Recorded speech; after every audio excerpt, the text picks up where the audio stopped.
Hey guys, welcome back to News Star. तो बढ़ते हैं सीधे न्यूज की तरफ। तो आज की न्यूज थोड़ी सीरियस टॉपिक पर है। सो अगर आप रजनी चौधरी को जानते हैं तो आपको पता होगा कि लास्ट कुछ मंथ पहले इनका अरुण पवार के साथ कंट्रोवर्सी हुआ था और उसी में अज्जू 0008 और एल्विश यादव ने अरुण पवार के सपोर्ट में वीडियोस बनाई थी रजनी चौधरी के लिए। और उसी के रिप्लाई में रजनी चौधरी ने कुछ चीजें बोली थी अज्जू 0008 के लिए, उनकी फैमिली के बारे में, उनकी भाभी के बारे में, जो कि सभी झूठी मानी जा रही थी। और ये सब मैटर लास्ट लक्ष्य चौधरी की रोस्ट पर जाकर खत्म हुआ था। तो लास्ट कंट्रोवर्सी वाली वीडियो में आपको लिंक डिस्क्रिप्शन में दे दूंगा। तो अब तक तो सब सही चल रहा था, बट आज रजनी चौधरी ने अज्जू 0008 के दोनों भाभी के सपोर्ट में आकर एक वीडियो अपलोड किया है, जिसमें अज्जू 0008 की दोनों भाभी ने उनके फैमिली की रियलिटी बताई है। तो मैं आपको एक छोटा सा पार्ट दिखाता हूँ, बाकी फुल वीडियो आप जरूर से देखना, मैं लिंक डिस्क्रिप्शन में दे दूंगा। मैंने ये टॉपिक पहले भी एक बार हाईलाइट किया था, लेकिन बहुत स्मार्टली बहुत लोगों ने आके उसको दबा दिया था।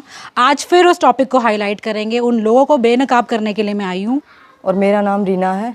उनके सबसे बड़े भाई सूबे सिंह की वाइफ हूँ, जो एक्सपायर हो चुके हैं। इन्होंने मेरे पति की डेथ के बाद मुझे धक्के मार के घर से निकाल दिया, और ये सब चीज़ों में सारे फैमिली वाले थे। अज्जू 0008 और उसकी गर्लफ्रेंड भी साथ में थी। मेरे 4-5 अबॉर्शन भी करा चुके हैं ये, लड़का होने के चक्कर में, कि इनको लड़का चाहिए था, मेरे लड़कियां हो रही थी बार बार में, तो ये इनको एक्सेप्ट नहीं करना चाहते थे और इस वजह से बार बार अबॉर्शन करा रहे थे। मेरे हस्बैंड की डेथ के बाद मेरे लड़कियों को और मुझे धक्के मार के घर से निकाल दिया, और मेरे हस्बैंड की डेथ के 10-15 दिन बाद ही इन्होंने मेरी पहले बड़ी लड़की है उसको बहुत बुरे तरीके से पीटा।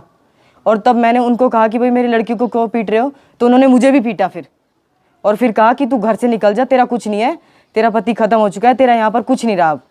ऐसा कहकर मेरे पूरी फैमिली वाले साथ में थे, अज्जू समेत। और उसके बाद मेरी नंदों ने और इन सब ने मुझे गंदी गंदी गालियाँ दी, और मुझे इन्होंने कहा कि घर में तुझे घुसने नहीं देंगे, ना तेरे को कुछ देंगे, तू इस घर से निकल जा, तेरा कोई हिस्सा नहीं है, ना तेरी लड़कियों का ना तेरा है। अब मैं अपने छोटे छोटे बच्चों को लेकर कहाँ जाऊँ? मेरे पास कोई चारा नहीं बचा, इस वजह से मुझे ये सब करना पड़ रहा है। मेरे बच्चे 3 साल से स्कूल भी नहीं गए, उनकी फ़ीस तक नहीं भरी है इन्होंने। अब मेरे पास टीसी भी नहीं है, मैं इनको किसी और स्कूल में एडमिशन करा सकूं। हम दोनों बहनें एक ही घर में ब्याही हुए हैं। अज्जी से जो बड़ा भाई है दक्ष, उसके मेरी छोटी बहन की शादी हो रखी है। नमस्ते, मैं अज्जू 0008 के बड़े भाई दक्ष की बीवी हूँ। पिछले साल जब मेरे जीजू की डेथ हुई तो उस टाइम मैं प्रेग्नेंट थी। इन लोगों को पता होते सोते इन लोगों ने मुझे और मेरी बहन को मार मार के घर से निकाल दिया। मैं इधर आ गई अपने पापा के पास, क्योंकि इन्होंने तो घर से निकाल दिया था। प्रेग्नेंट होते हुए ट्रीटमेंट भी चलता है। तो मुझे जब बेबी डिलीवर हुआ 19 मार्च को बच्चा हुआ, तब वो बहुत ज़्यादा बीमार था, इतना ज़्यादा क्रिटिकल था कि बच्चे को वेंटिलेटर की ज़रूरत थी। तो डॉक्टरों ने बोला कि आप इसको गुड़गांव फोर्टिस में लेके जाओ, क्योंकि बच्चे के दिल में ऑक्सीजन की कमी के कारण क्लॉट हो गए थे, बच्चे के दिमाग में ऑक्सीजन की कमी थी, बच्चे के फेफड़े इन्फेक्शन से 95% ख़राब हो चुके थे। तो उस टाइम पे जब बच्चे को फोर्टिस लेकर गए तो मेरे पापा ने अज्जू और उसकी फैमिली को फ़ोन किया कि भाई बच्चा क्रिटिकल है, तुम लोग आओ, पैसे भरो।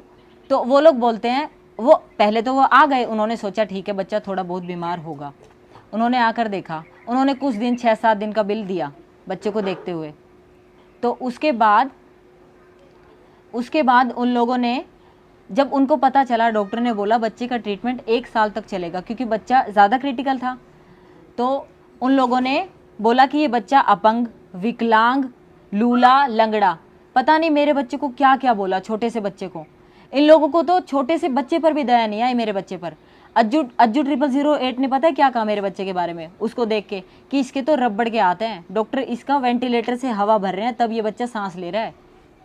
उस टाइम पे बच्चा इतना क्रिटिकल था कि कोई भी देखता ना तो उसको भी छोटे से बच्चे पर दया आ जाती। जो ये अज्जू क्या बोलता है कि छत पर पक्षियों के लिए पानी रखो, इसको उस टाइम पर दया नहीं आई मेरे बच्चे को देखकर। इन लोगों ने क्या किया कि बच्चा तो मेंटल है, इल है, फलाना ढमकाना। ये लोग 6-7 दिन के बाद बच्चे के बारे में पल्ला झाड़ के चले गए। एल्विश भाई, आप तो मेरे छोटे भाई जैसे हो। मैं आपसे एक बात कहना चाहूँगी। तब मैं अज्जू 0008 के घर पर, यानी कि मेरा ससुराल, 2 दिन तक रुकी, तो मैंने एक चीज़ देखी कि इसकी मम्मी और इसकी बहन पता क्या बोलती कि ये एल्विश और ये और जो जितने भी लड़के हैं, इनको तू क्यों इतना खिलाता पिलाता है? तो अज्जी बोलता कि ये मोटी मुर्गी हैं, इनसे मेरे व्यूज़ और लाइक्स बढ़ते हैं, इसलिए ये सब करता हूँ, इनको आप खिलाते रहो ताकि मेरा मोटा आता रहे इनसे। एल्विश भाई, मेरी आपसे एक रिक्वेस्ट है कि आप दोनों साइड की बात सुनकर जब जज करो हमें, उनकी बात सुनकर जज मत करो। आप पहले पूरी बात को जानो कि सच है क्या, और इनके साथ आप रहना छोड़ दो, क्योंकि ये बहुत वाहियात लोग हैं। आप जितना इनके साथ कम बैठोगे उतना ही आपके लिए अच्छा रहेगा, क्योंकि आप इतने अच्छे हैं कि आप इनके साथ बैठने लायक हो। सो जो वीडियो में दिख रहा है उससे आप समझ ही सकते हैं कि क्या हालत होगी उनकी अभी। And we should thanks Rajni Chaudhary, जिन पर लास्ट सब वीडियोस बना रहे थे, बट उन्होंने इस जस्टिस के लिए अपने स्टेप्स लिए। अब अज्जू 0008 इस पर क्या कहना चाहेंगे ये देखने वाली बात होगी। और इनके कमेंट सेक्शन में सभी जस्टिस पर पूजा टाइप कर रहे हैं, तो ये तो कंफर्म है कि कुछ ना कुछ उनसे आने वाला है। और साथ ही एल्विश यादव का इस पर क्या पॉइंट ऑफ व्यू है ये भी देखने वाली चीज होगी। बाकी एल्विश यादव की वीडियोस में भी सेम ही कमेंट्स किए जा रहे हैं, और मुझे भी यही लगता है कि जितना जल्दी हो अज्जू 0008 की दोनों भाभी और उनके बच्चों को जस्टिस मिलनी चाहिए। एंड माना कि रजनी चौधरी को बहुत सारी चीजों के लिए क्रिटिसाइज किया होगा, बट इस पॉइंट पर उनको सपोर्ट करना बहुत ज्यादा जरूरी है। सो प्लीज आप वीडियो जरूर देखिए। बाकी इससे जुड़ी हुई अपडेट्स मैं आपको देते रहूंगा, तो इफ यू वांट कि अपडेट्स मिस ना हो तो चैनल को सब्सक्राइब जरूर कर लेना। मिलते हैं और एक नेक्स्ट वीडियो के साथ। Till then bye bye.